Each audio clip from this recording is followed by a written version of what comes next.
Symposium, I was so impressed with his presentation, not so much about the content, but with the fact that Matt has been with us on Messy Conversations and in several spaces around Antioch, um, really sharing his passion around reparations and sharing the fact that he's been doing the work, as we call it, within his own community and beyond in this reparative and restorative justice work that he's been doing, both taking on clients, doing workshops, and extended himself in corporate and community sessions. And I thought, oh my God, he has really gone deeper, and we need to have him back into Messy Conversations to share this with our community. Because one of the things that I've been saying, since I'm very passionate about reparations as well, is that we need to get to the basics. You cannot really attack a system that's been set up by a people if they're not willing to reassemble, readjust, and redesign that system. And in where I sit, Black people can't do it. We did not create that system. So therefore the people who created have to, disassemble it. And that's always been my argument since I started being encouraged to dig deeper into this movement. And then reparations is a movement that's been started so long ago. And today, I don't think we really need to dig into so much of the historical context as we've done in the past. But today also might seem to some as if it's a deja vu, since we have the Right Reverend David Moore joining Matt, who were together at our first reparations conversation 2 years ago. And when I say first, I don't mean our first ever conversation, because thanks to Dr. Elaine Parker Gills, we had a conversation with some professors around the Pan African view of reparations.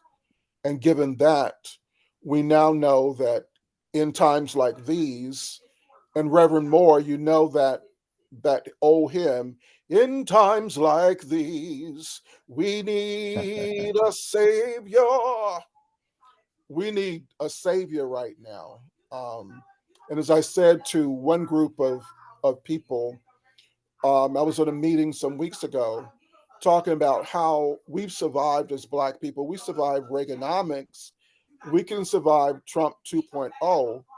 And in doing so, we have to be able to, as I said, step back, pivot, and then come up with different ways of achieving the same results, but attacking it differently. And that's why I was so enamored and so excited about Matt's work.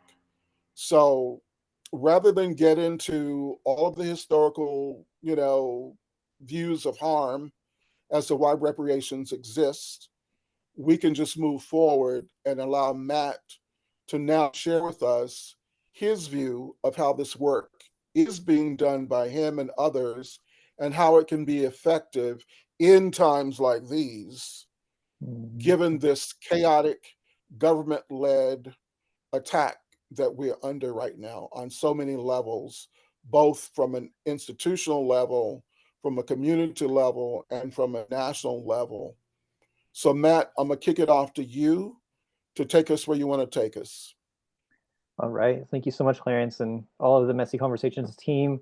I'm going to start us off with just like a brief context of like traditionally when I say white folks doing the work of reparations, it's something that I turn folks to called the satisfactory phases. They're 5 phases that feel pretty good. They move pretty quick. They're exciting, and it's a space that um, is not really so much about the harm. It's not the transformative justice work. So the 5 phases are reckoning, re-education, demonumentalizing, undoing harmful policy, and truth-telling.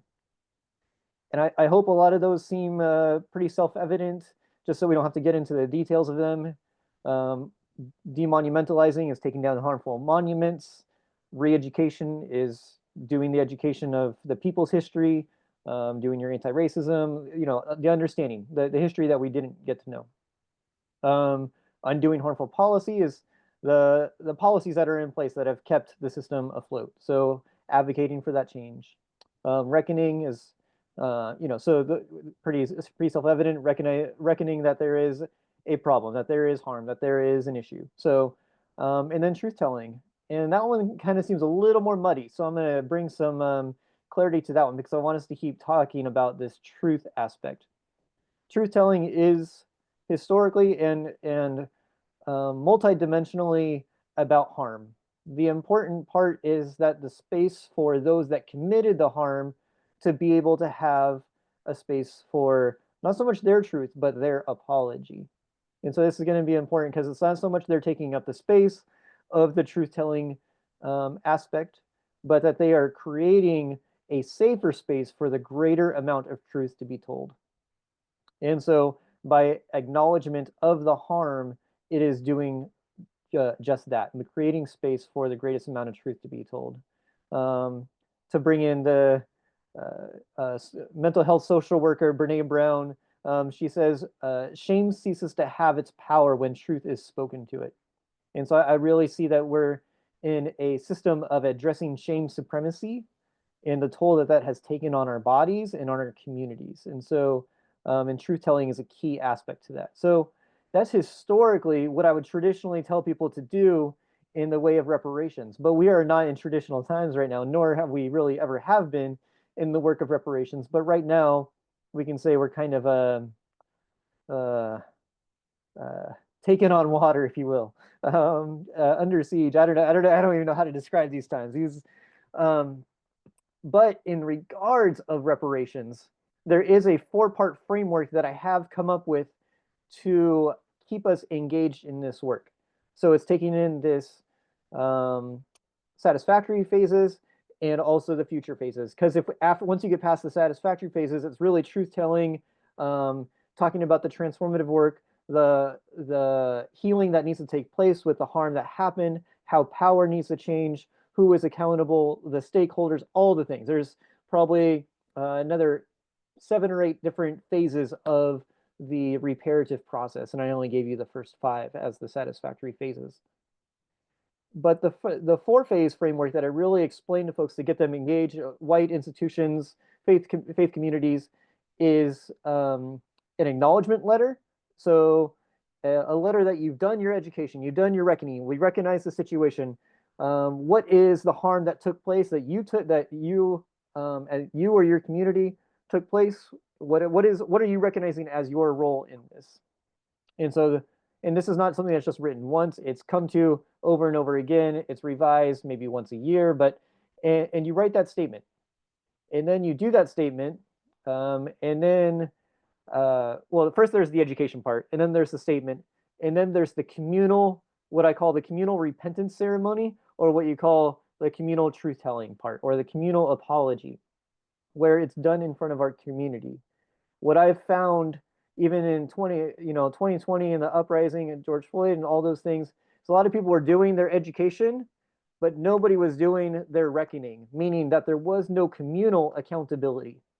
And so this is the part where I was really inspired by what Dr. David Moore had done in North Dakota. So I'm going to let him, we're going to turn to like his experience there and how then this plays a role for white folks really addressing their role in this reparative work. So David, I'm going to kick it to you real quick to kind of give your insight on this.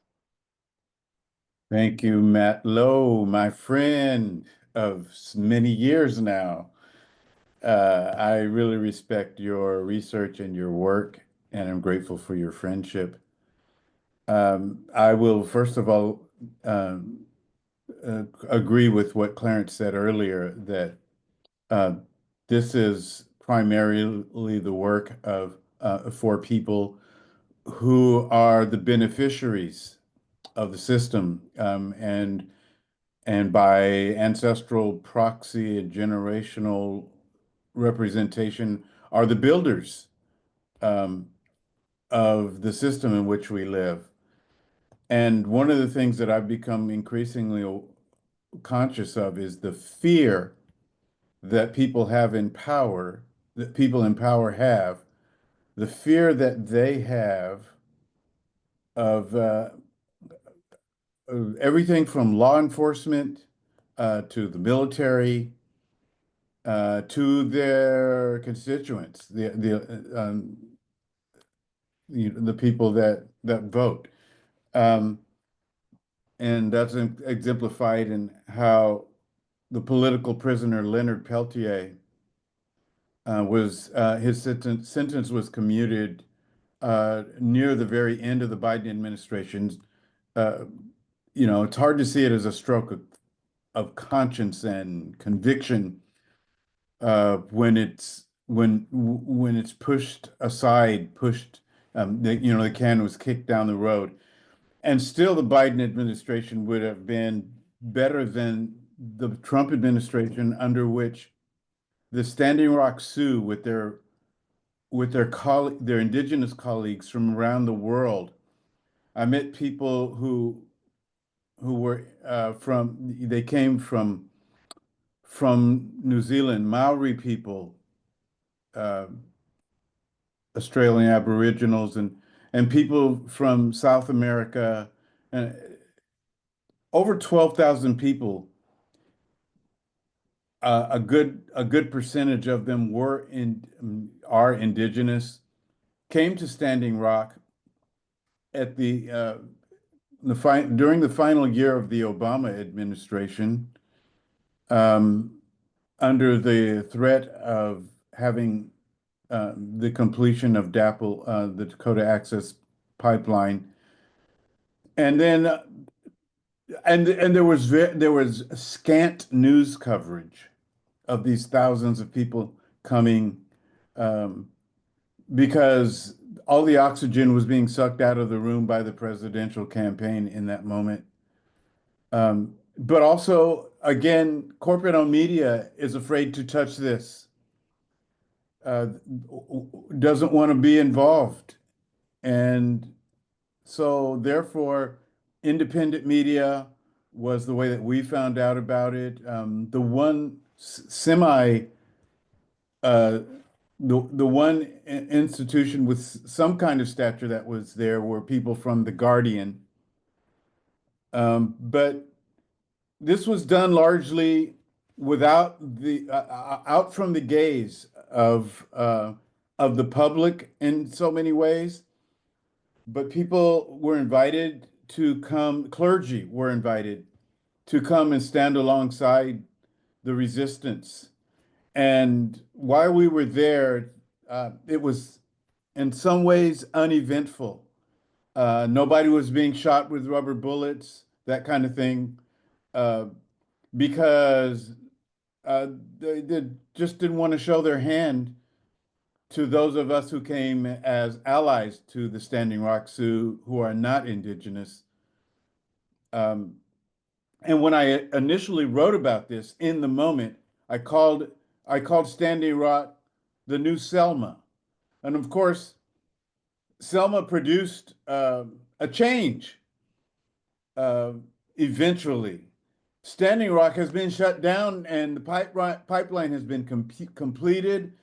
It's already had multiple leaks into the water supply and into the ground there.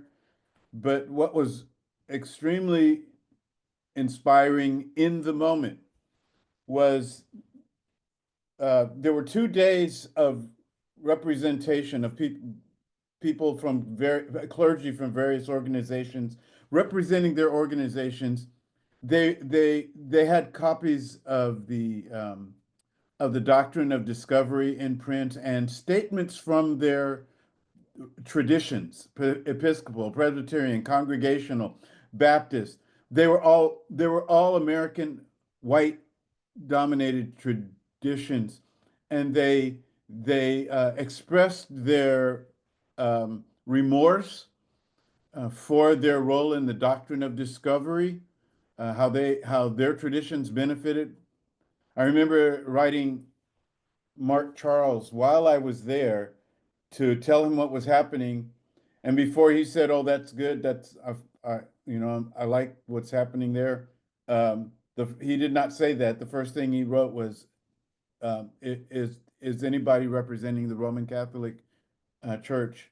Which there was not. But this was the time would come when Pope Francis, may he rest in peace, would come out against the doctrine of discovery. But in that moment, that was not happening. But all of these white traditions. And the following day, there was a larger rally, and we had people from other traditions like the African Methodist Episcopal Church, but they were not there to express their repentance for being co-conspirators with the seizing of the land, the taking, the genocides, the taking over. So maybe Matt, you have something you would like me to address specifically, but I have found, I have found this to be so far filled with heartbreak. Mm. I think you're just highlighting the way power was brought to one place, and these faith leaders who have historically benefited from the doctrine of discovery were brought to recant as a form of ceremony, and how powerful, as you highlighted, like that moment was for you and people all around the world, and the impact that that had, and the momentum that that built for then later the Pope to come out and apologize for the doctrine of discovery. And the reason this was foundational for me to build this idea of communal repentance, because in 2017, the leaders of reparations in North America came together and they asked, like, what do we need to do for reparations? Like, what is the work? And they said, actually, what we need is local healing centers. So when the national reparations come down, we have local implementation. They looked at all the places around the world where reparations had happened, truth and reconciliation commissions, and what failed, or what they saw as maybe it didn't go so well. And it was that they didn't have rural engagement and they didn't have local implementation. It was just a big city here, a big city there, or a national throw money here, and like just a kind of, and they needed to have everybody engaged. And so what we're doing here is building local through these ceremonies, local accountability, local relationship building, rebuilding of local trust. People that are doing their education, they're setting their commitment and their reckoning, and they're doing it in a communal way where now ceremonially they can come back into right relationship. One of the in this right relationship, then trust can start to be built, because in the restorative reparative process, they have this phrase called the guarantee of no repeat, which when we're talking about reparations, yes, we can talk about enslavement, but it's the harm that we're not talking about, and the guarantee of no repeat. And so when we're going through the transformative work, it takes time, it takes stages, but when we're understanding the impact and the capacity of the repair, I think that's also what we're gaining a glimpse of here through your story at Dakota Pipeline, is that when we're talking about reparations, it's not just for enslavement, but it's also for colonization. Remember, the first excuse for enslavement on this land was the same excuse that was used for colonization, and that was that it was not Christian. And that was done through what they called the English codes, and also the papacies, the papal bulls. So just some little history context there. And I guess what I think the part that Clarence really grasped on from the conversation that we had at the symposium was the one that was around community reparations, because this is where really the rubber meets the road for reparations, especially in times like these. Times like these. Because right now, maybe undoing harmful policies probably not the thing, and taking down harmful monuments is probably not the moment right now. Like, it's good work, yeah. Should it be done? Yes. Right now, I don't know if that's really safe to do, and if that's really like the fight to do right now. But community reparations gives us a highlight. Some friends in Oakland, California, they're called the Moms for Housing. They are Black, indigenous, disabled, homeless moms that were being kicked out of their apartments. And there's folks that were a part of the Segorite Land Trust that ultimately came together, who is a rematriation and repatriation, or a group that does community land trusts. And this is what they talk about of community reparations, where we're talking about disabled, Black, indigenous, queer, homeless moms and having a roof over their head, how the humanization is brought back. And so in the community reparations conversation, we're able to see, hey, we have a role to play right now in the way of reparations. And so there is communal libraries, there is communal farms, there are organizing that we can do. Right now, our knowledge, our histories are being erased and eliminated, taken out of museums, taken out of Smithsonian's. And just today, I saw that the African American Smithsonian, there were pieces taken out of it today. And so the history is being eliminated from our eyes. And so having the people's history still maintained, we can still maintain our stuff. It doesn't need to be, maybe it's not safe to be put in our city halls right now or in our county board of supervisors' hands, but we can keep it in our community's hands. And so what does that work look like? And so I'm curious, I'd like to call on David a little bit more of what he's seeing here in our community, but also what he's seeing in the greater sense of United States, if you will, or in Canada, what you're seeing as ways of people discovering their reparative action, and also maybe what it could look like to build a restorative community or culture. Thanks, Matt. I am here currently on the ancestral lands of the Passamaquoddy people, known as New Brunswick, Canada, but I live on the occupied Chumash lands in Santa Barbara. And I would like to note that it took the U.S. government, the Congress, 100 years to even apologize for the U.S. invasion of Hawaii, which is a recognition of wrong done, even though there has been no remediation. And so what we're desiring is more than words, more than more than talk, more than resolutions. And so I think that what Matt's program, his proposal is to be in communion with our local communities. I think that that's happening. I think that it's overlooked again, perhaps the same kind of fear elected officials that I talked about. There's just a fear of institutional power. And so these are, some of you are aware, well, yeah, I guess all of you to some degree in some fashion are aware of the rallies that started after the presidential election. Santa Barbara experienced a couple of its largest rallies.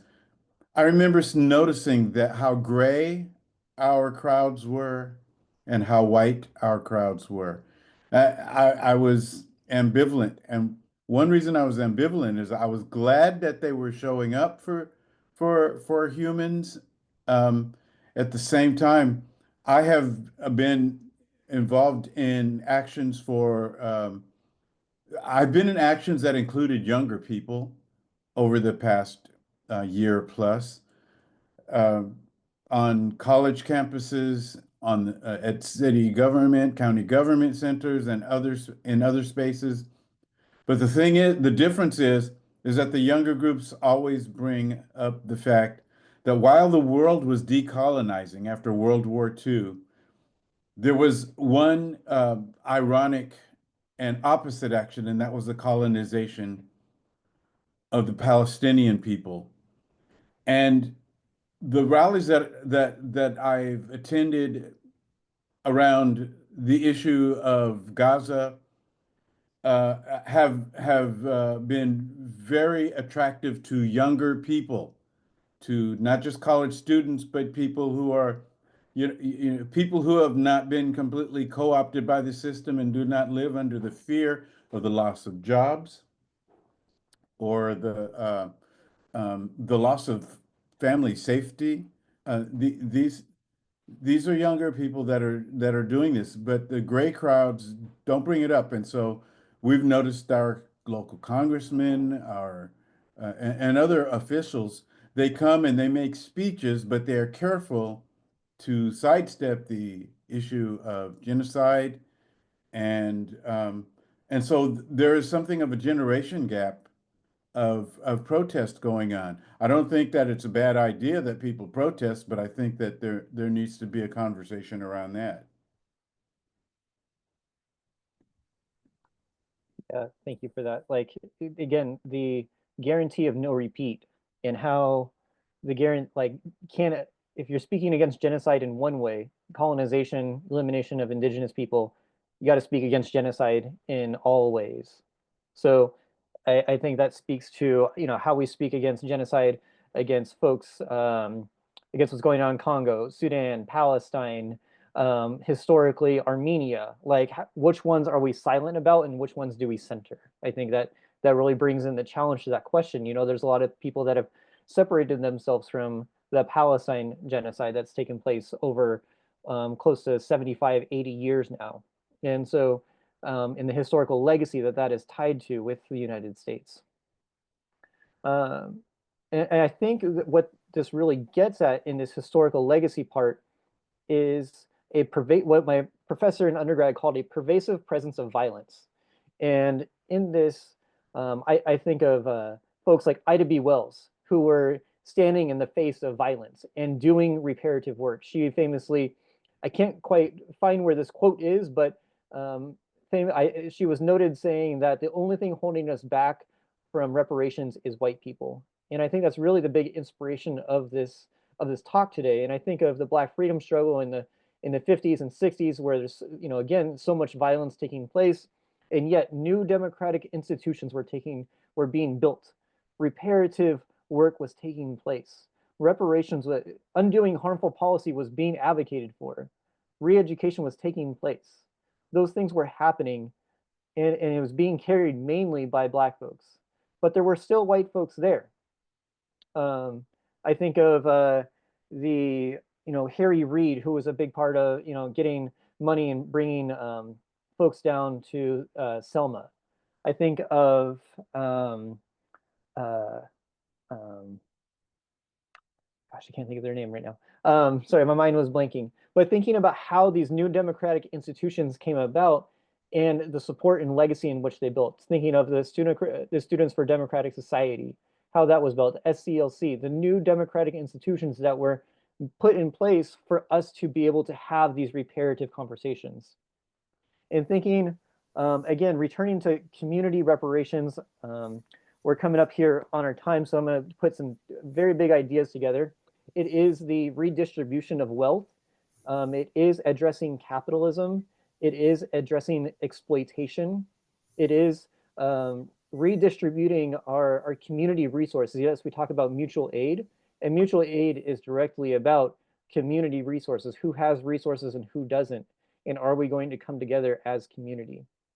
And it is also for white folks to do the work around their whiteness, meaning that whiteness is not what people are. It's not a color. Whiteness is a system. It is a way of thinking and living and being embodied in this world. And it's what Resmaa Menakem calls the white body supremacy.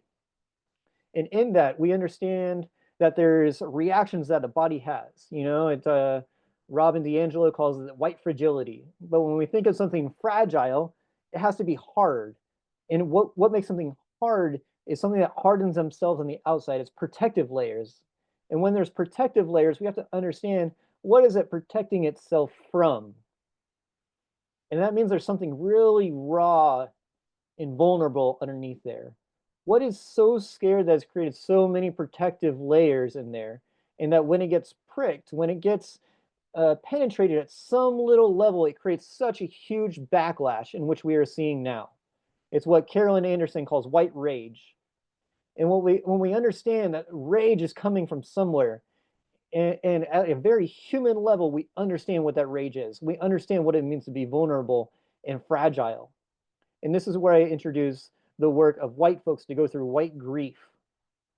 There's been very particular moments throughout history in which white folks have been invited, going back to the 13 to 1500s, where the domination of the Roman Empire, the Christian Empire, started eliminating people. And they had a moment there. They had a moment during the American Revolution. They had a moment after the Civil War. They had a moment in the 60s. They had a moment in 2008. They had a moment in 2020. But they chose the way of their possessive investment in property, comfort, whiteness, and what was going to continue the way of the empire. And so the basic invitation is to sit and rehumanize themselves, to remember, to do the memory work, the consolidation, and to step into the path of healing and re-educate, make that letter, and enter into rebuilding trust with the community and move into these ways of reparative community reparations, where we can find our community power and understand what it means to be one again and heal. Matt, offline, you've given us a lot right now, a lot to digest. But when we were offline chatting, you mentioned that David's work with Standing Rock inspired this new work of yours, and how you've been able to tool the model based on some of the tenets that were realized during the Standing Rock situation. So I'd love for you to share with us what inspired you from David's experience to build upon those tenets that led you to this community repair work. And what I would also like to know is how you've been able to attract other white bodies to this work that you're doing, or what is your strategy for bringing those people in? Well, it's hard out here in these streets. It's not easy. Let me start with a more positive one first and get my energy going. So David went to Standing Rock, came back and reported. I had already finished my thesis on reparations work, what it looks like in America. I heard from the people in 2017 that said we need local healing centers. And I was like, oh, okay, that sounds good.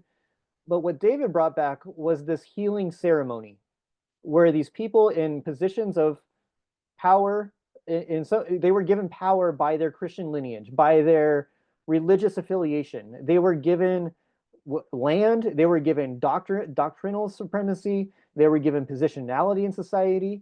I mean, there's a street in Santa Barbara called Chapala, which is just the street of chapels. And they marched people down this street, indigenous Chumash people, to the mission. So these churches were the protectors of colonization.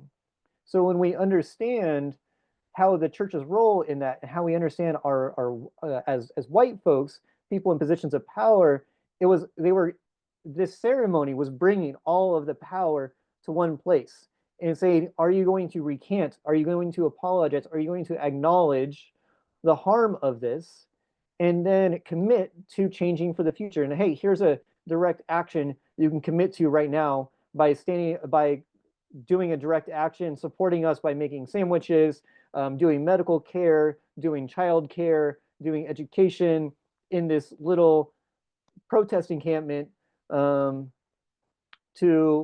make change, to say that water is life, to say that colonization is not going to go further. And all intents and purposes, they succeeded for their moment. And yes, there's been little ways in which it's been stripped away, but the ceremonial aspect is what really David inspired in me, and where the local healing center didn't become this abstract idea. It became very lively. It became, no, this is the work. We had a perpetual flame near Yeah. the center of the camp, day and night, burning. And it was that moment that Matt now pointing us to, where they took these documents from the testimonials, statements of apology from their various organizations, religious organizations. They read them, and then they threw them into the fire. And in doing that, I think that we collectively experienced, even those of us who are fully committed to decolonization, de-imperialization, um, and reparations, those of us who are fully committed to that, I think we experienced something spiritual in that moment. And we, not only those of us who were standing there, but we were standing there our with our families, with our partners and our children and our parents and ancestors. And so I think this is why, it impacted Matt so much, because he was physically there he was not physically there with me, but he was there with me. And so I think that what Matt is showing us is the power of making declarations in an official and formal way, and the effects that it can have. If he can be affected like has been by my participation, then how are other people going to be impacted if we find that kind of action happening in all of our lives? Mhm. Well, one of the things that, you shared with us, David, is how that movement or how that moment was such a huge display of allyship. Do you really feel that, just like in the 60s, in the 50s, when we were going through the what I consider to be the ultimate movement, which is the civil rights movement, the allyship that was displayed there with prophetic spaces and prophetic leaders like yourself, do you think that the religious community could be the undergirding mat to carry out this community effort that you displayed to us today, that's part of your tactic? And David, I'd love you to weigh in on this, being a practitioner yourself. So there's 360,000 churches in America. If one third did their work, did this work, that's 120,000.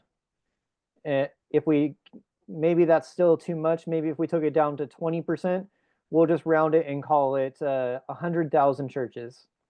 100,000 churches. If we're just talking straight monetarily, did $1,000 a year, then that's close to $10 million a year. And so just thinking about the work in which 10,000, no, 100 million, $100 million a year. And just to think if that work were to expand and grow, what that could be, not just thinking restitution, but thinking about communal impact, thinking that churches could be, if they were to truly reclaim their place in society as what their scriptures say they and I'm thinking in a multi-faith capacity now, as faith communities are healing in nature, maybe not so much in practice, but they could become the healing centers in which in 2017 they are calling for. And so looking at my friends Elaine Enns and Ched Myers, who wrote the book Healing Haunted Histories, who give us a very direct path of what this work could look like for white institutions to divest, put their church land or even just their land in general, homes, in community land trust, do the rematriation work, and bring it back to communal empowerment, where they're using for crops, for farms, for communal businesses, for homes, for low-income housing, for um, support for people with disabilities, for just people to get on their feet, for recovery, for all the ways in which media has been stripped from the hands of the people in schools, how this land is being reused. So it seems like a long shot, but it happens very quickly. And I think we underestimate it because we don't see how quickly it does happen or how quickly it can happen. Yeah. Well, I think Yeah. two examples, as we've mentioned before, would be the community in Evanston, Illinois, when they decided that they would tackle housing, which is another area of harm for Black Americans, and then the way Asheville, North Carolina, prior to the hurricane, of course, we don't know what's going on there now as they try to rebuild those communities, but their, reach to say that they would then take on businesses, small businesses, would be their contribution to the reparations, you know, arena.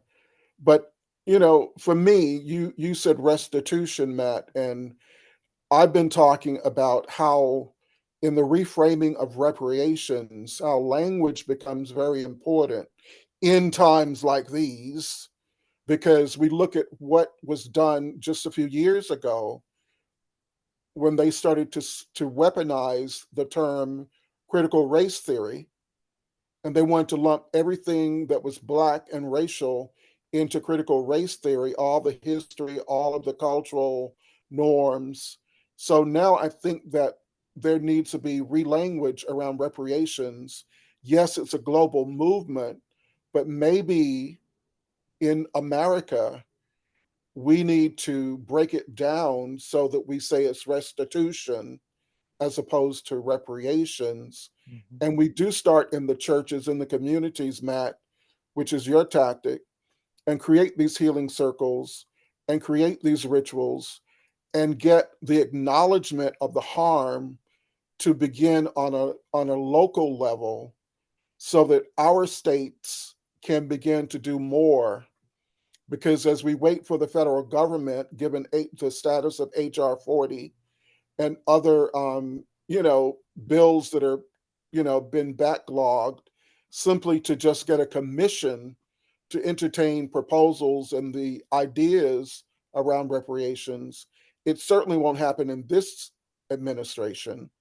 But moving forward, what are those steps that we can do in our locals, and what do those allyships really look like, and what does that work look like, Matt? David, do you have a thought on that?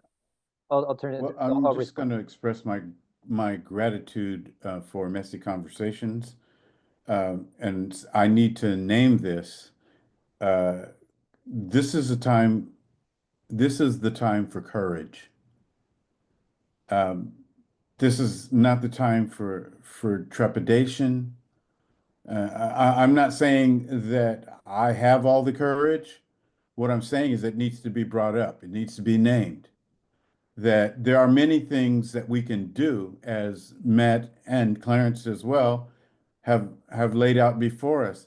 We can do something. The thing is that we have to do something. And I know that there are people on this call who maybe in their own way are doing something. Action needs to be taken, but we need to recognize the need for courage. And I'm not talking about recklessness and thoughtlessness. Um, but I'm talking about building one another up and blessing one another, celebrating one another's small steps of progress. HR 40 looms before it is huge. But whether we can, get that implemented anytime soon or not is not so much the question. Our souls are at stake. Our identities are at stake. Our morality is at stake. And if we are silent in a moment like this, if we won't even, if we are don't even have the energy to pat one another on the back for small measures, then we might as well throw in the towel. But we're not going to do that. Yeah. And I just like that idea. We need to be for one another. We need to be before bringing us together, because really the work right now, the reparations in times like these, is community building. We need to relearn what it means to be human together, and that's what the idea of community reparations is. Just that. It's schools, it's media, it's food, it's farms, it's housing, it's disability, it's indigeneity, it's reassociating ourselves with the land. But it's also, I'm going to extend this conversation in Clarence's idea of talking about language. Maybe reparations isn't the language right now. When I softball this conversation to people, I use the word healing.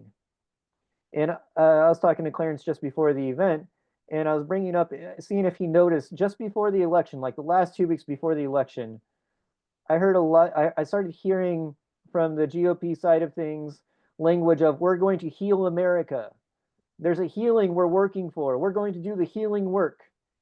And the question in me was the ontology of healing for who, and who is saying healing.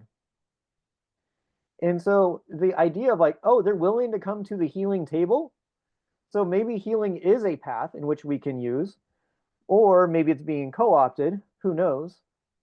But the question is a restorative question. So I will always turn back to the restorative work, because a question is always begged at the end of the restorative framework is, what is the next greatest step towards healing and wholeness? Because even when you think the healing has been done, the question still has to be asked. What is the next step of healing and wholeness? And people that have been harmed get to answer that. So even when all 94 of the recommendations have been met by the Canadian Parliament government, they still get to ask at the end of those 94 recommendations met, what is the next greatest step of healing and harm? Or what is the next greatest step to heal the harm that has taken place? And that question then leads us to, how do we build restorative cultures? And that's really, I think, a role that Antioch can step into. And the question is, what is the role of white dominant institutions? What is the role? How do we bring about new democratic institutions? See, we are already an institution here. Churches are already an institution. That is why I find them so powerful. They are already naturally organizing bodies. They know how to organize. They know structures in what it needs to be in place and how to put things in place.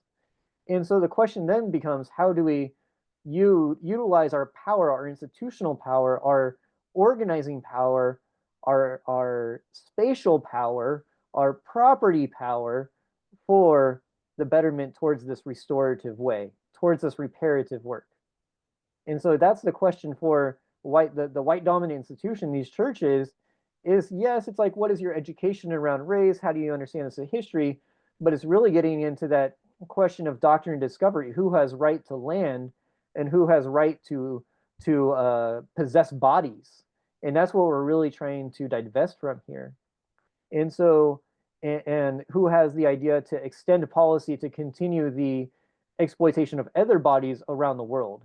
So it's not only adjusting our own policies to not have exploitation within our own institutions, but it's not just about our institution, but it's about our power to be able to expand our institutions for the betterment of reparative work.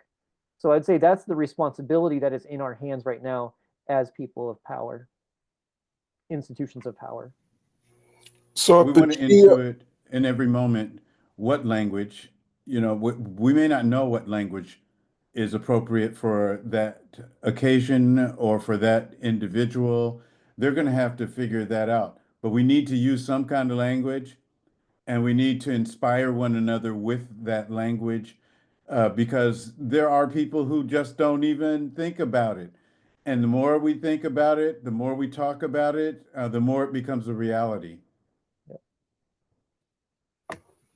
When we think about this whole notion that the GOP is talking about healing, don't we first have to examine what is the sickness, what is the illness, where is the brokenness, where is the acknowledgement of that, and how do we get back to be acknowledged?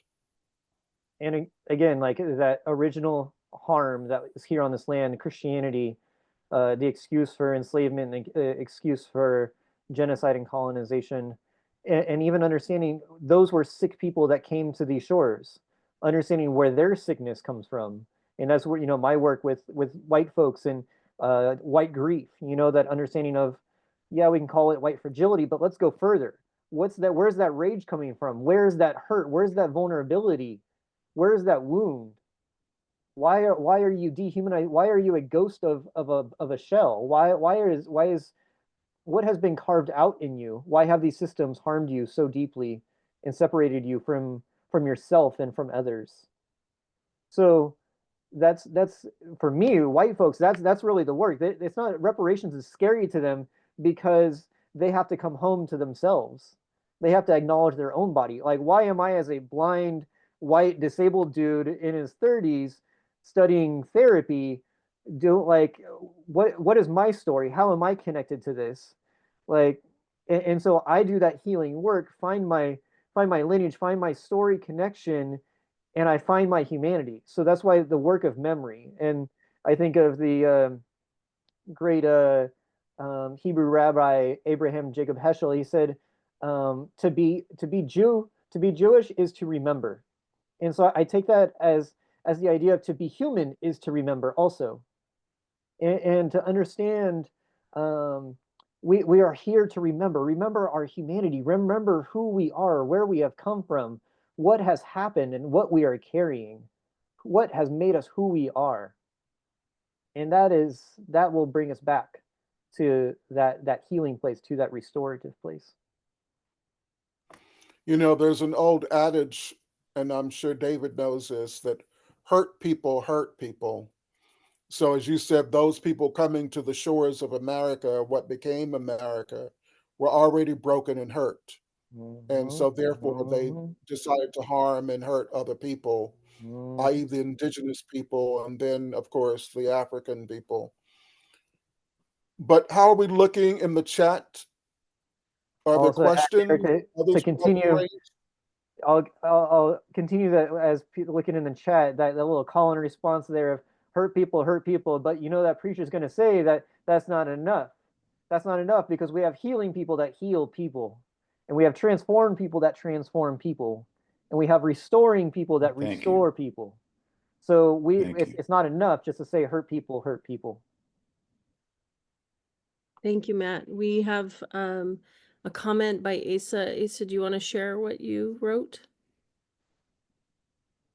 Sure. Yeah, I was just mentioning, as the Reverend Dr. Moore was describing his time at Standing Rock, that I also briefly was able to go during the protest for a couple nights, brought like a van full of food with some people up from Kansas City, and being in this space was a really profound experience. Mostly due to kind of, as described, the community that met me, and the way I was received, which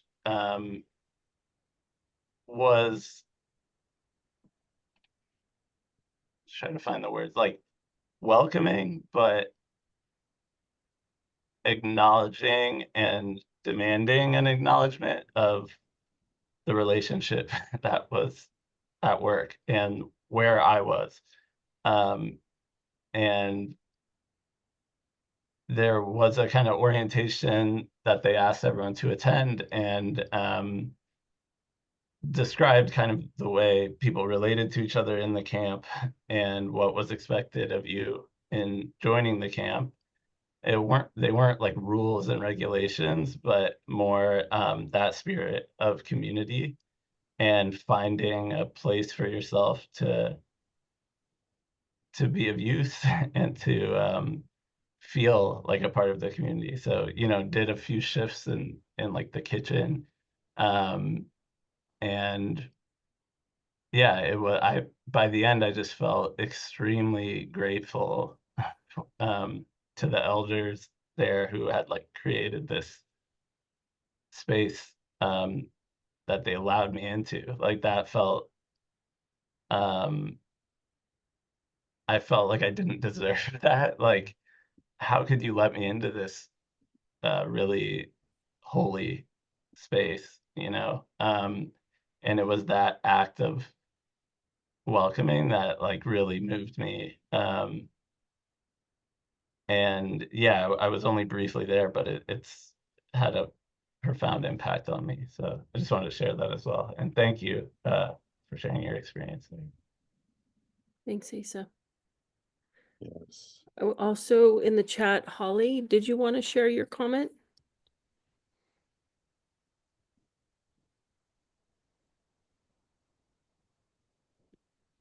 Hey, so sorry, I'm kind of like in between the pickup of the kids, but no, it's just the whole comment about it being so big and realizing that sometimes that can feel like too much, and it's not about taking on the whole thing, but what we can do in a day-to-day basis. So. Thank you for that. Yeah, it is. Just acknowledging it is big is a big part of it, and then we can like, yeah, it is big. Like sit with that and be like, well, what is if we say it is big, and there's a question that is kind of begging, and it's begging us to ask, well, what is smaller? It doesn't have to be that big, and so, and you can start to look at the smaller things that can build towards the big thing. And thank you for that. And I recognize we are kind of coming up on time here. I did see there was a book resource in there if you wanted to shout out the book in the chat that somebody recommended. I hadn't heard of it before. Yeah, it's Zoe. Did you want to share? Yeah.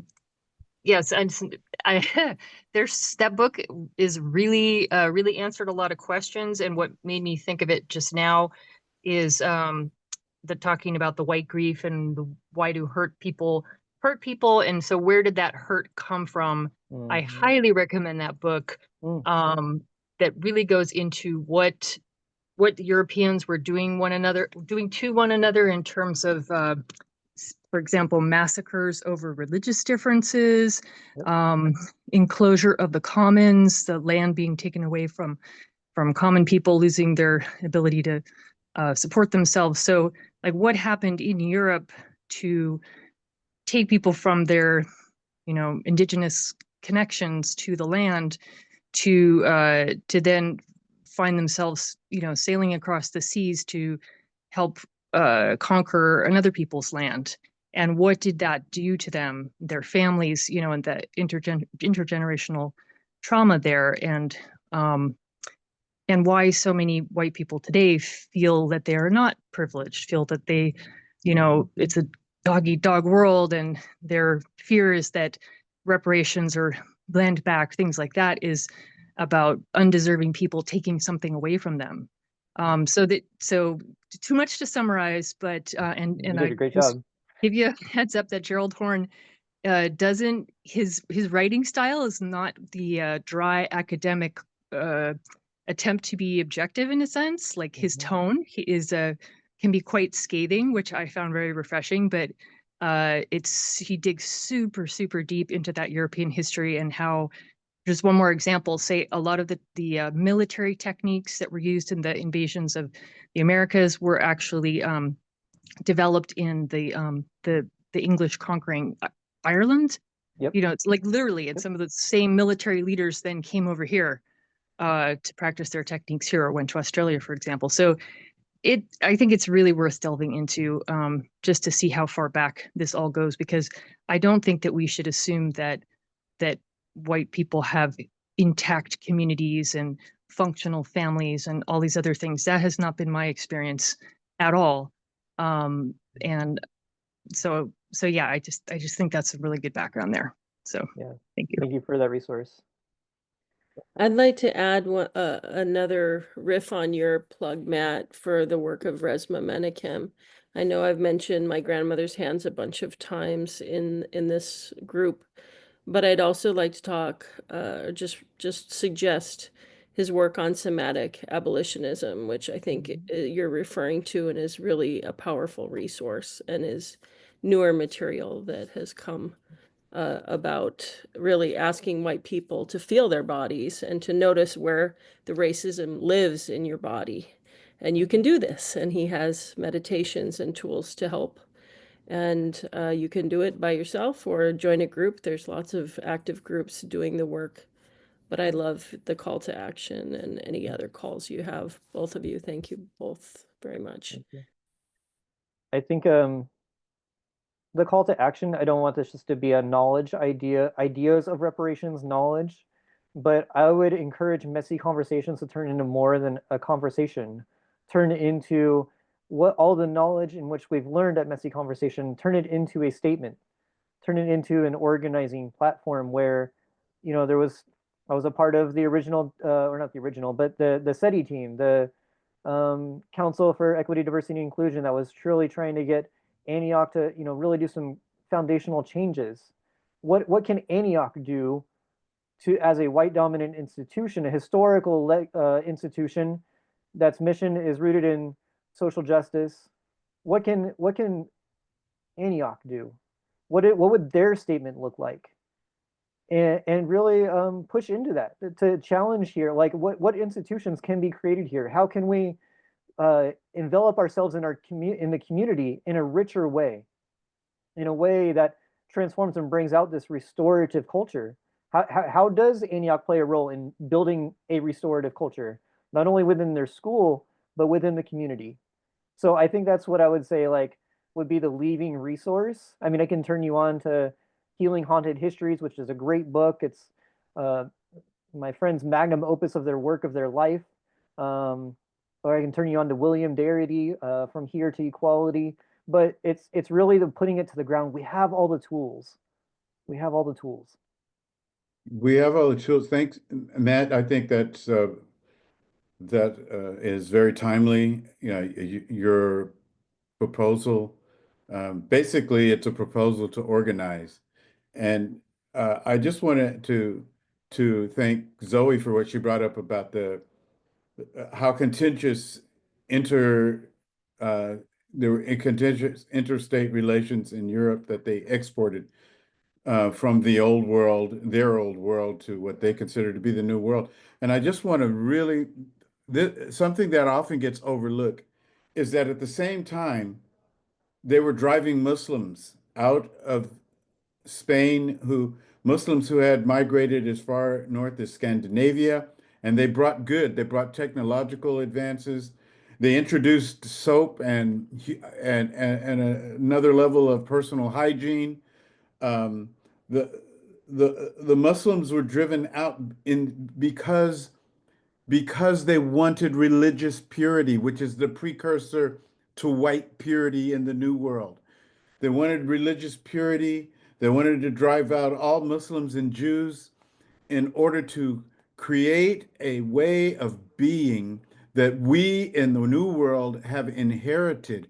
And so until we connect white purity to religious purity, we're not going to get to the root of it and face it and deal with, and it needs to be dealt with frontally.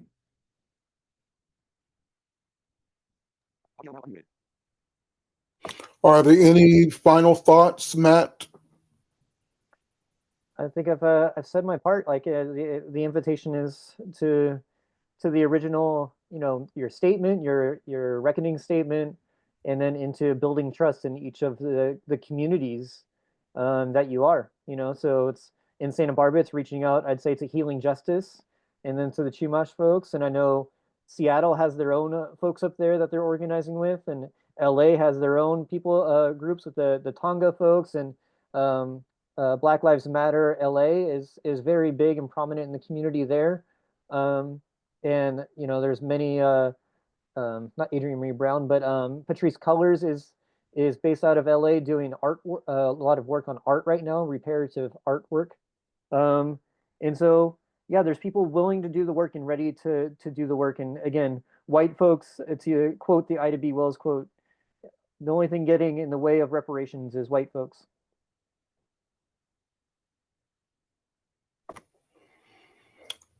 Reverend David, final thoughts? Oh, I just want to affirm my gratitude for the work of Matt Lowe and, just promote him to all of us. And then thank everybody for being here tonight, because the conversation has to happen, and the action has to happen, of course.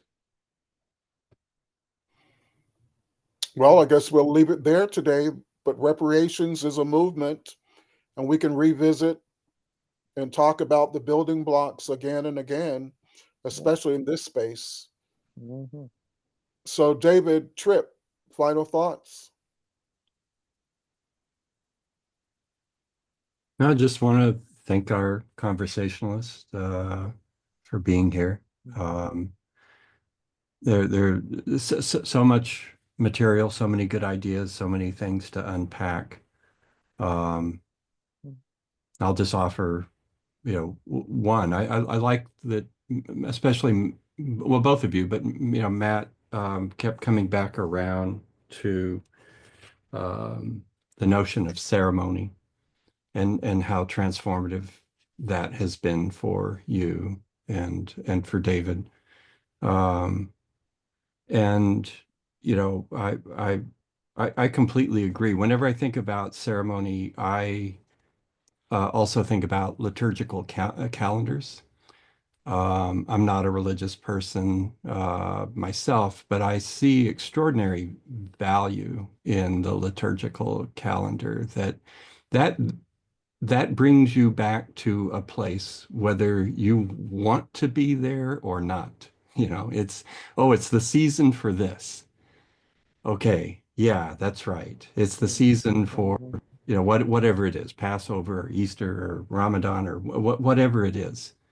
And that clockwork, if you will, um, when you're not there, when you don't care, when you're too busy, when you're burnt out, it brings you back. And there's great value in that. And it seems like something that we lack at Antioch.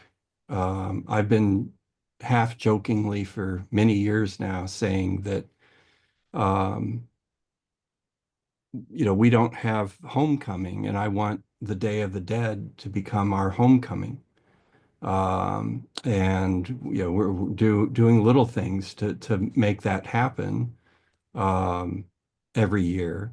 But things like that matter, and I think something around reparations, something that is seasonal, that we come back to, we revive the conversation, we revive our vision, we revive our commitment. Okay, oh yeah, okay, got it, yes.